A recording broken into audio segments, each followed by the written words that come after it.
We're about to begin our panel. I'm your moderator, Pablo Asalani. I'm a startup founder just like you guys.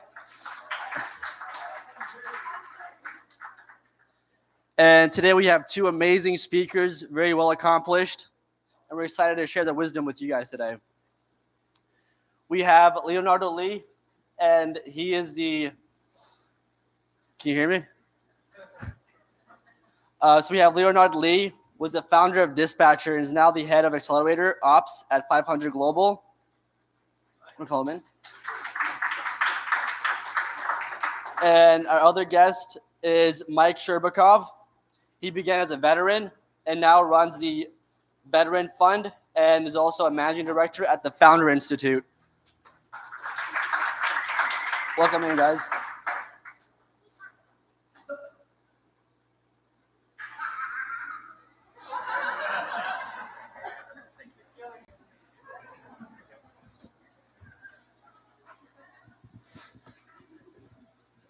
I'm excited to have you guys over here. You guys have done a lot of things and learned a lot, so I'm excited to share your wisdom with our crowd. And wanted to start off with, how did you get to where you're at today? What was your journey like? I took a very non-traditional path, probably to get into venture or even just startups in general. So I started in consulting, worked in brand management a bit, and then eventually started my own company, which was Dispatcher, and then ended up rolling over to 500, which is an early stage venture fund, just because I had worked, or I went through the 500 program as a founder. So that was pretty much my journey. Hey everyone, happy Sunday, good to see you all. So the quick version is, grew up in the Bay Area, 5 years active duty as a Marine, and ended up in San Diego. Went to school and started my first business. And I kind of fumbled my way through entrepreneurship. So part of the reason why I run Founder Institute and why I mentor at the universities and mentor at different Techstars programs and like love this is because these are the things that I wish existed when I started my journey. It took me probably 10 years to do what it'll probably take most of you a year or two to do with the resources that are available to you now. And so over that 10 years, I started and sold a couple companies. I joined a venture-backed startup. I helped another company go public, and that allowed me to take some chips off the table, angel invest for probably 4 or 5 years until I ended up launching the Founder Institute program for Southern California, as well as the Veteran Fund. And yeah, so that's the high level of the journey. Amazing. And this year, you guys must have seen. This year, you guys must have seen plenty of applications. You guys saw the rise of AI and how a lot of founders just started building AI companies. And wanted to get your perspective of what 2023 was like from your point of view and what you project 2024 would be like and what founders should focus on next year. Yeah, I'll start by saying, I looked at close to 2,000 companies last year for us to, as a fund, invest in 7. And I say that because as it relates to like the pitch competition that's about to happen, there's a certain pattern recognition that happens at some point that I imagine we both have, where you kind of start to see patterns of what may be successful, what won't be, and you kind of start to layer these macro trends on what's happening with, what in terms of what founders are building. So I will say I love what happened in 2023, although the macro environment was more difficult for founders. And the reason I say I love what happened is because it forced founders to kind of come back to the basics and focus on, like, first of all, being incredibly resilient, durable founders that are focused on building like the most important parts of a company. It wasn't this growth at all costs. There was, on the VC and investor side, we came back to a level set diligence where they weren't jumping into deals because of FOMO. There was like a rational, disciplined process that happened for both founders and investors alike. And so what I'm excited for in 2024 is, like, in 2023, I think you had the foundation for these founders building interesting startups. We're going to see, especially with this like macro AI trend, which one of them float to the surface and how they start to disrupt these like the different industries, as we were just talking about, whether it's legal tech, health tech. The macro trend, like I'm very curious and interested to see what happens in 2024. Yeah, I agree. And I would say I'm really excited for this next year. I think there will be a lot of innovation, as we discussed, because AI is just in inning one. I think we're just starting to see and scratch the surface of what's possible. And you know, I will say, like, just to reflect a bit on the past couple years, 21 and 22 were anomalies. Like, don't think of that as sort of the norm. If you just look at the historical trends over the past decade, you actually see that deal volume, deal count rose significantly in 21 and 22, driven by a whole slew of factors, least of which was ZERP, or just free cash, essentially, right? And so I think we're getting back to sort of the median in some sense. So everyone talks about, oh my gosh, it's like horrible right now. 23 was just a horrible year to raise, et cetera, et cetera. I'm like, no, this is actually better than it was in 2019. But people just don't have that perspective because they think of like 21 and 22, right? And so if we just look at the historical averages, we're actually trending upwards. This year's looking to look like, for a lot of you who might be raising seed rounds, the median valuation will be at $12 million pre-money this year, most likely, 12 to 13 million, which is still historically higher than every other year prior to it, right? There's a whole lot more that goes into it, but I think it's still a great market. And I'm actually more excited about the founders that are building today than the founders that built in 21. Yeah, we talked about this, right? A lot of the founders in 21 were building Web3, and they've now since pivoted to AI, right? And you can tell because their decks look like a Web3 company. And so they're just chasing whatever is the trend or the hype, but they're not actually building generational companies. And that's what we're looking for, right? And so I know that we're going to see a ton of these companies come out in the next 2 years probably, because we're making such great leaps in technological changes from an AI perspective. So, would you think companies that don't build an AI will be left out from the fundraising landscape? I mean, we talked about this a bit before. I think most companies will have some element of AI moving forward. Not necessarily everyone, but like I think you're going to be left behind a bit if you don't incorporate it. And so it's not going to differentiate you as it did maybe in Q1 of this year, where the Gen AI companies got money just because they had that word in their deck, right? I think there's a bit of everyone can incorporate an OpenAI API at this point, right? Like it's not difficult, but the question is, what value can you deliver to your customers or consumers on the back end with that API? And so I think it's just going to be normal as we roll into 24 and 25. Plus one. Perfect. Regards to your investments, explain the type of company that you invest in. Are you more thesis driven, or do you care more about the founding team? Yeah, I'll kick this off. I've paused most of my angel investing to focus on investing in the fund. And for us, from a timeline perspective, 2024 will be like all deployment. Because 2022, 2023 was raising the fund, right? From a thesis, the veteran fund invests, if you think of it like a bullseye, on the outer circle, we want to see veterans, military veterans on the leadership team. Obviously, I'm a veteran myself. The second layer is what's called dual use technology, which is actually something that could be helpful for all of you. How many of you, raise your hand if you know what non-dilutive funding is? Okay, some of you. Raise your hand if you know that the government has billions of dollars available in non-dilutive capital. Okay, some of you. This is true.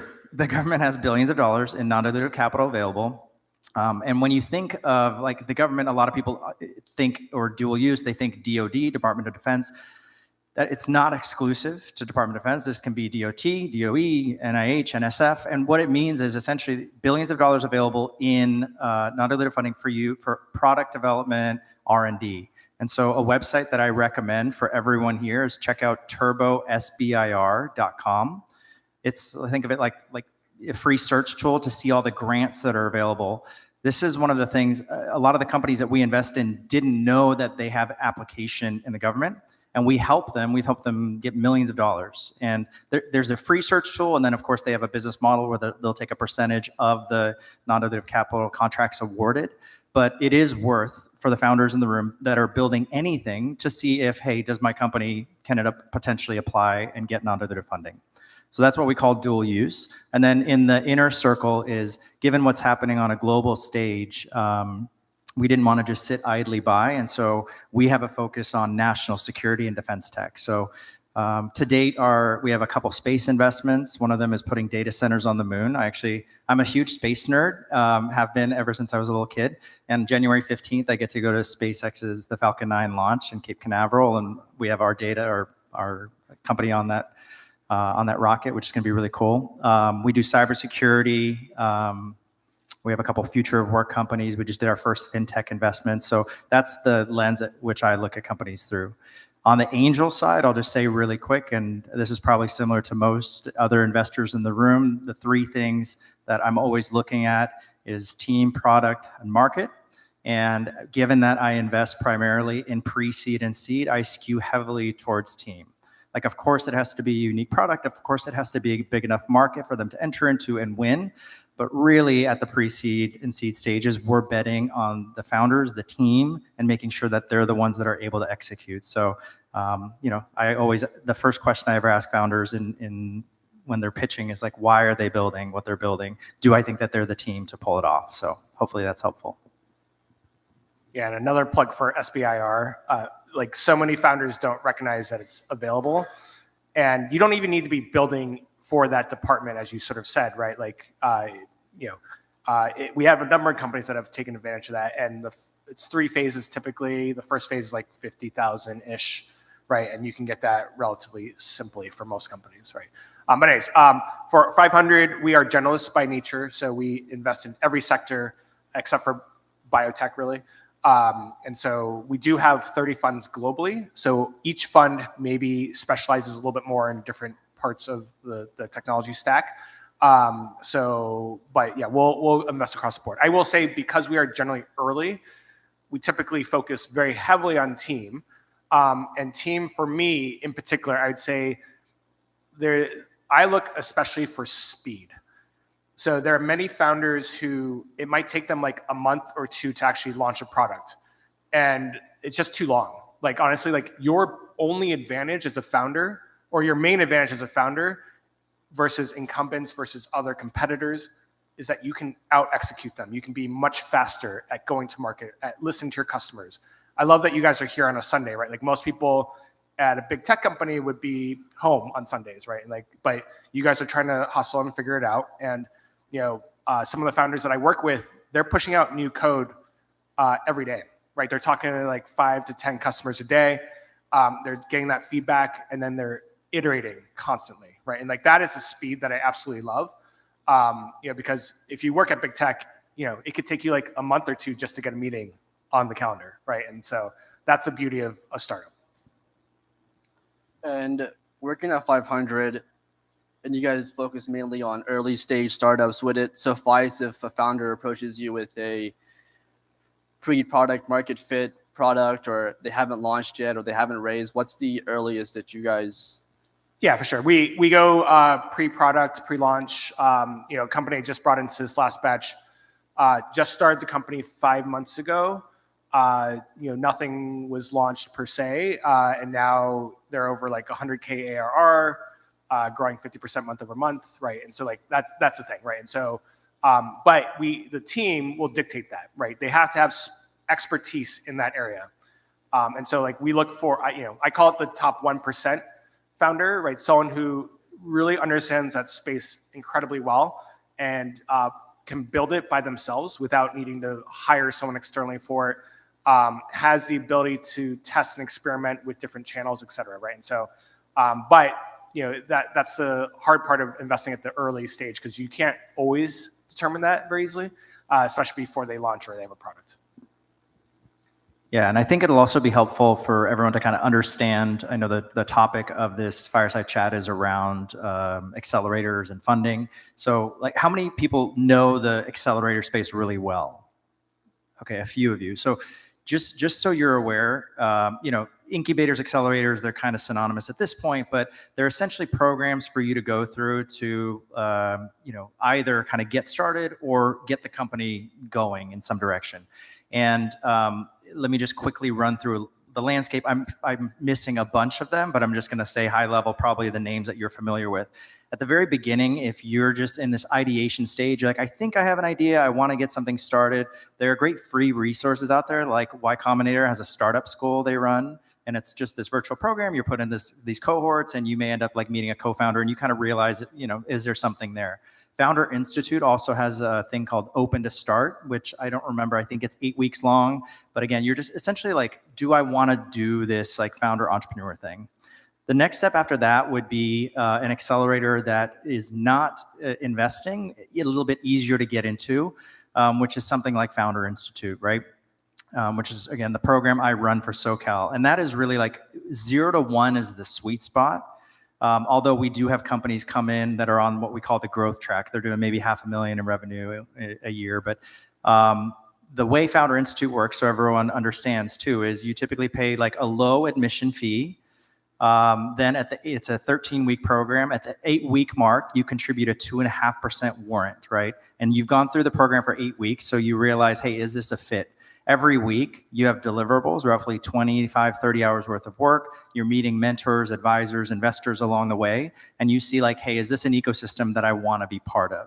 FI also has resources after you graduate called Funding Lab and all these things that become free for you. I really think the magic of it kind of unlocks afterward. But it's important to know that with Founder Institute, they're not investing directly in your company, right?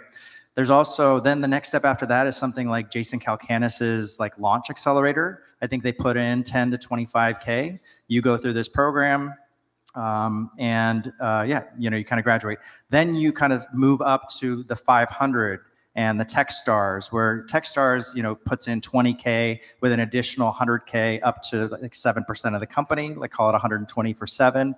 Can I share yours? Yeah, so they do at 500, they do 150K for 6%. And then eventually, like Y Combinator, which is like a great gold standard for a lot of founders to shoot for, is initially 250. I think it's like 375 for up to 12%, something along those lines. It's like 125 for 7%, and then 375 on an MFN. That's right. So that's kind of the lay of the land in terms of startups. I want everyone to understand that too. Depending on whether you're looking for funding, depending on like how much of the company you want to give up, depending on if you've done this before or not, there are also very specific like industry-specific accelerators. So if you're building in health tech, in defense tech, in clean tech, there are other really, really great ones out there. A lot of like local programs as well through universities. But I just want everyone to understand there are plenty of options. Don't ever feel like only one accelerator is the right fit for you. In fact, I was talking to Yasmin and I was looking at the 10 startups that are going to be pitching, and I was looking over their deck and I think, wow, some of these would be a really good fit for Techstars, right? Just because I run FI, I also, again, mentor with Techstars. Like I'm program agnostic as long as founders are getting helpful resources to help them ultimately build their company. And when investing in very early stages, most often before product market fit, how do you determine if a startup has potential to scale and eventually achieve product market fit? What patterns are you looking for? Yeah, to clarify, like I usually don't see, like companies won't see product market fit until really probably like a Series A, like real product market fit. What I'm looking for before that is probably more of like a founder product fit. Is this, again, the founder and the team to be executing on this? Personally, and at the fund, again, I have my own biases built in here. Like I want to see some signal in the market for what they're building. Like, yes, there's the rare case we'll do like, pre-product, pre-revenue, but generally I love to see when a team can build some kind of MVP, have some early demonstrable traction, and I want to be able to talk to customers or pilots or like someone in the market that says this needs to exist and understand that it's a big enough market for them to grow into. Yeah, product market fit, I'll just talk on that a little bit, but to me, it's not a point in time. It's not like, oh, I've reached product market fit and we're done. Now we just scale.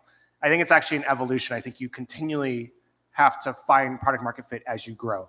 I have a number of my friends who are Series A, Series B founders, and they're always trying to expand the pie. And by doing so, they have to figure out, do I need new products? Do I need to go after new markets? Do I need to go after new customers? Whatever it might be. And so, but that mentality of always testing, experimenting, and trying to figure out where to build, that's what we try to find at the very, very beginning stages, right? And that's why when I say speed is sort of one of my big indicators, it's how quickly do they process information? Are they constantly searching for new data that can actually influence or inform where they should be headed? And so I can have conversations with anyone and just sort of understand whether or not they are open to even that idea, right? And if they aren't, it's going to be very, very difficult, even at the early stages, to get product market fit, but definitely at the later stages. When you have a ton of capital, when you have a whole team behind it, you've already gotten some traction, and you're not willing to make those changes that are really hard decisions to make. But many of the best founders at the later stage have had to make those big changes, and they've succeeded. I want to add exactly what you said. It still amazes me how many founders are afraid to talk to customers. Like, our biggest drop off actually in Founder Institute is week 1 is vision. Everyone's great at that. Like, why are you building this? What's the vision? What do you want to do? Our second week is customer validation. So like, to go out before you even build anything, let's say you're at that stage of ideation, to actually go out and see, like, validate assumptions and talk to potential customers. That is the biggest drop off that we see in Founder Institute when it actually comes to going and talking to customers. I'm like, if you can't do it before you have anything, there's no way that you're going to like actually build something, because it is going to be like terrible at first, right? And the more like the rapid prototyping, right? The Tom Chi like mantra of like constantly iterating, like the way I define that is product velocity. Like, how quickly are you getting feedback from customers? The build, measure, learn loop, going through that over and over, and like getting new iterations, new versions back out there. That's so important, especially at the early stages. Right. And when reviewing a startup or founding team, what are some red flags that stick out that prevent you from investing?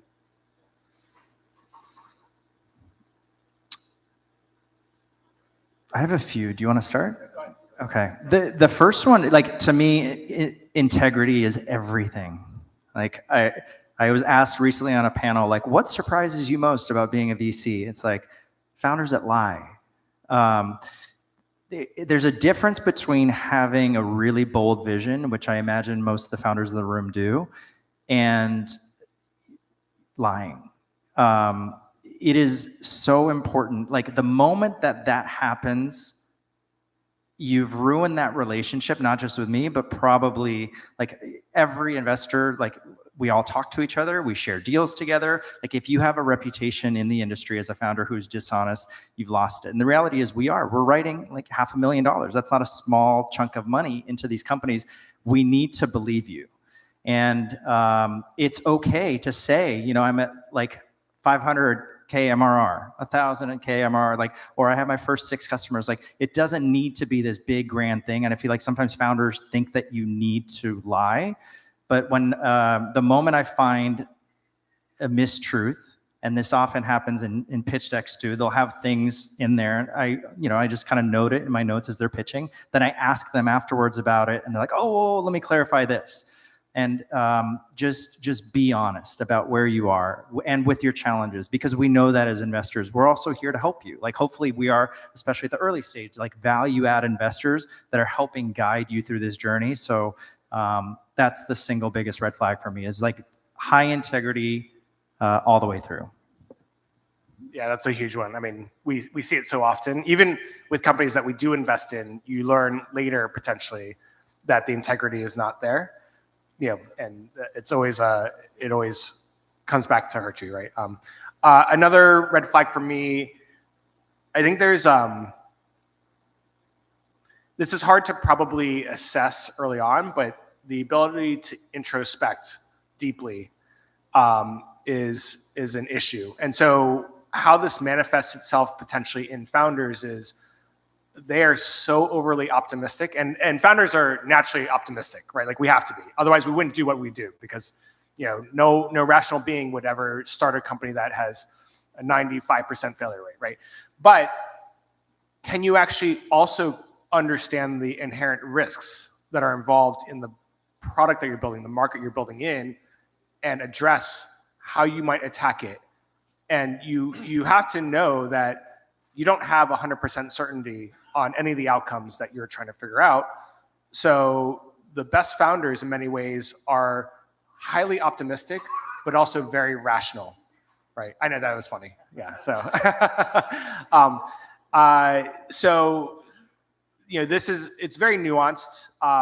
But I can tell sometimes when a founder comes to us and they pitch, and they're sort of back in 21, 22, this is very common. I called them tourist founders.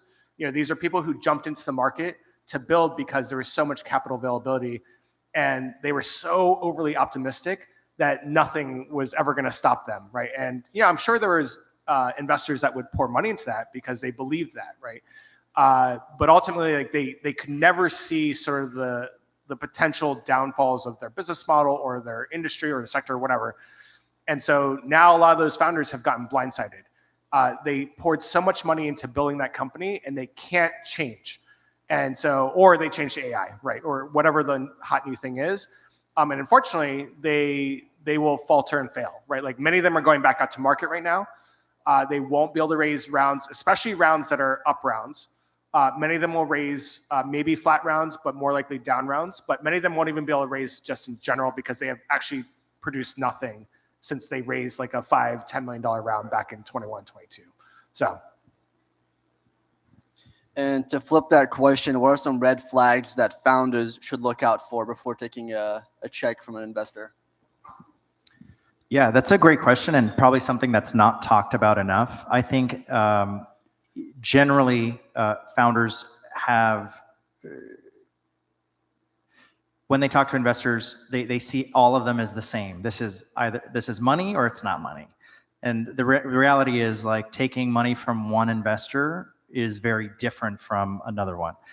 Part of the diligence process for you should absolutely be talking to the companies that they've invested in.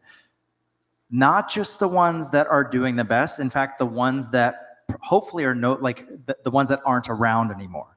So like, look, if it's an angel investor, look them up on AngelList, look them up on Crunchbase, look at the investments they've made, and then find one of the companies that didn't do so well and you just reach out to the CEO. Hey, I'm considering taking investment from this investor.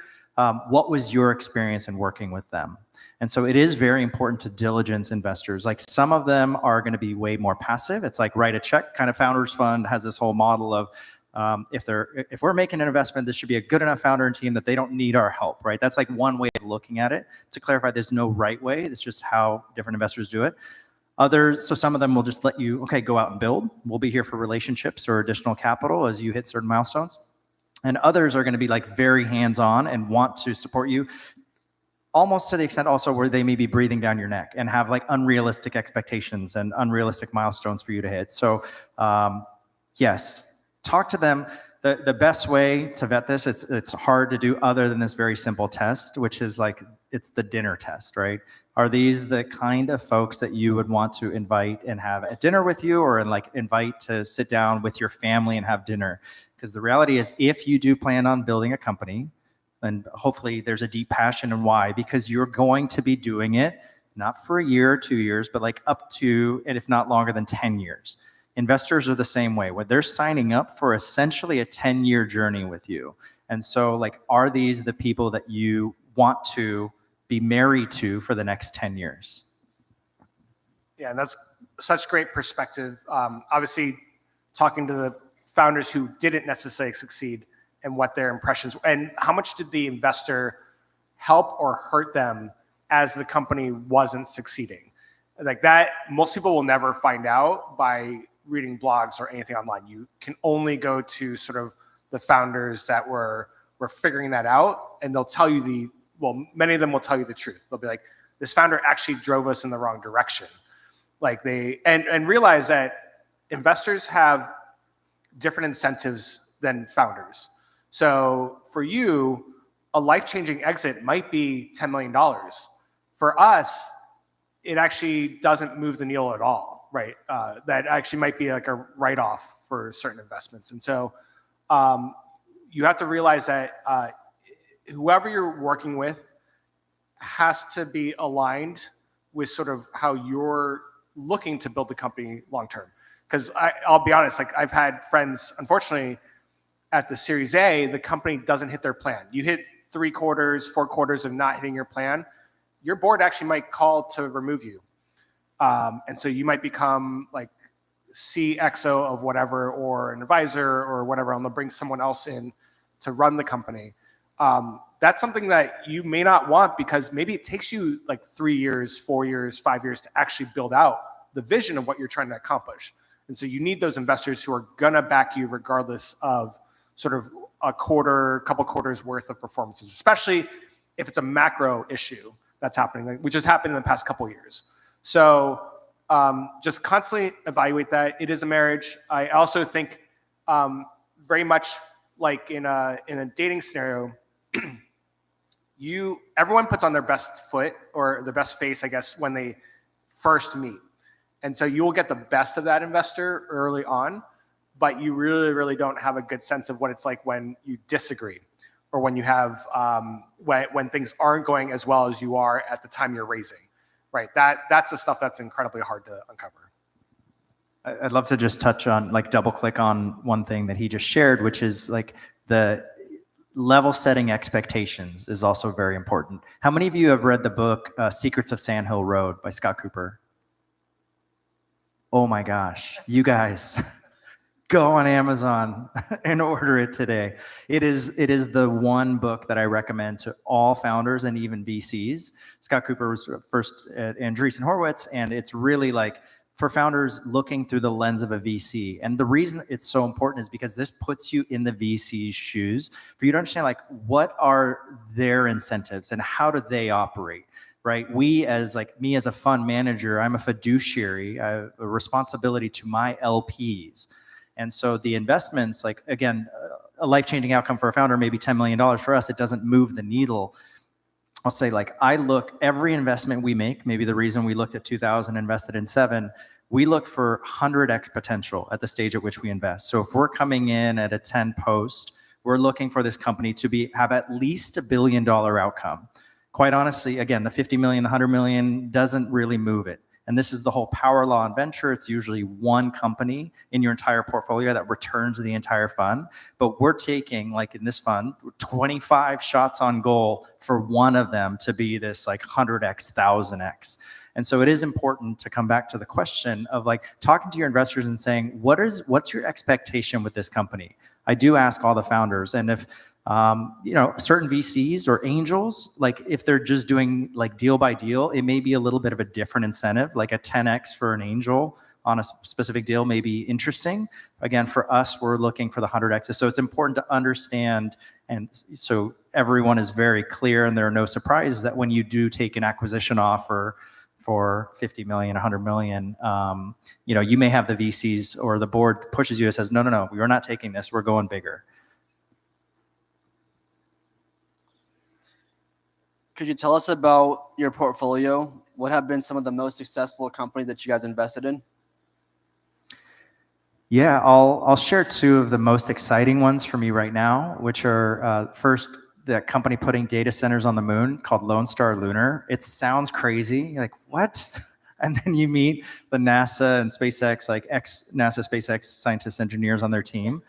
So that mission, like I said, first mission's going up January 15th, and people kind of ask why. There's a whole thing. There's a novelty component to it. There's a whole industry called disaster recovery as a service, which I didn't know about. And then there's this whole like building infrastructure on the moon if we're going to be interplanetary species. Again, the nerd in me like loves all this stuff.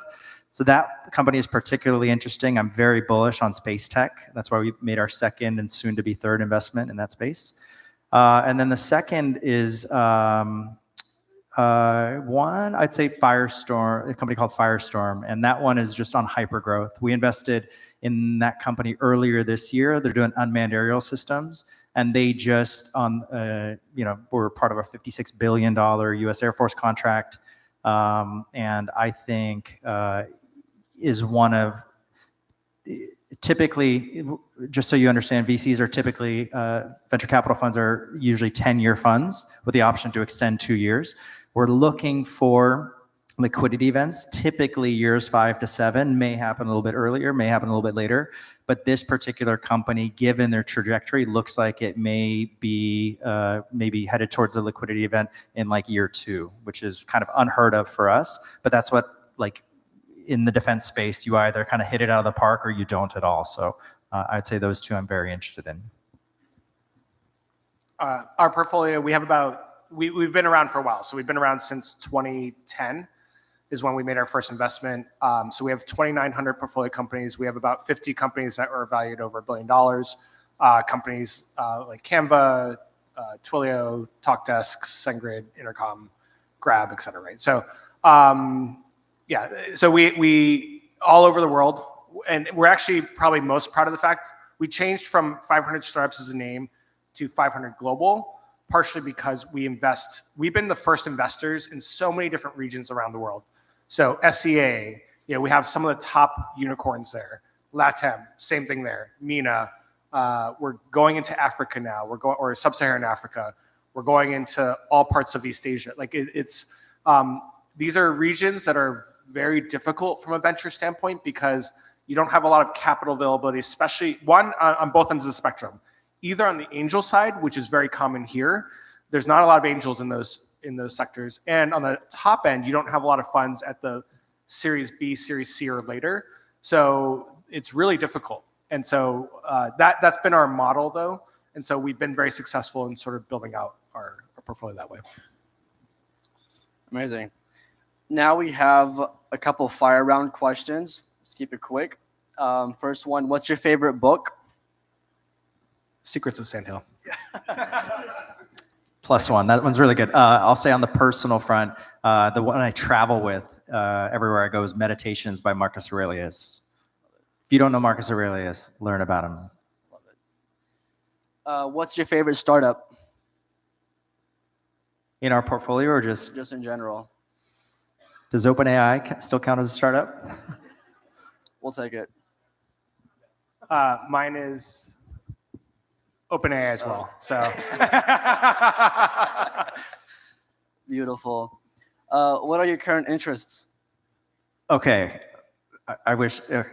I used to have, by the way, I live in San Diego. San Diego's been home for 16 years. I used to have so many hobbies: surfing, boxing, rock climbing, hiking, you name it.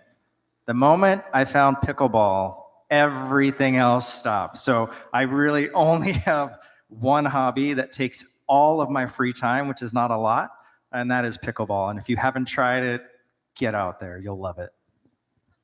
I love pickleball. We should play. Actually, there's a great court in Palo Alto.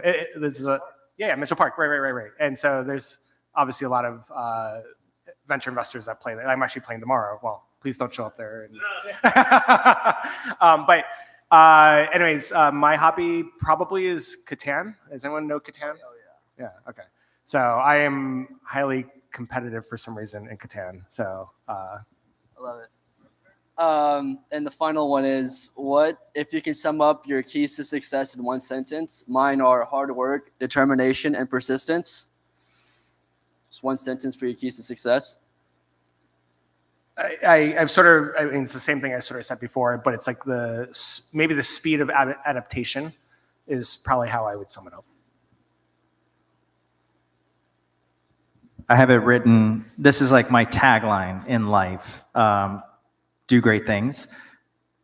To go just a little meta for a second, I know you said fire lightning round, but for regardless of what anyone like personally believes, I do think that like the things that we're interested in and curious about and passionate about, and the things we wake up thinking about and go to sleep thinking about, I think we're meant to go do those things. And to me, do great things is kind of actualizing potential.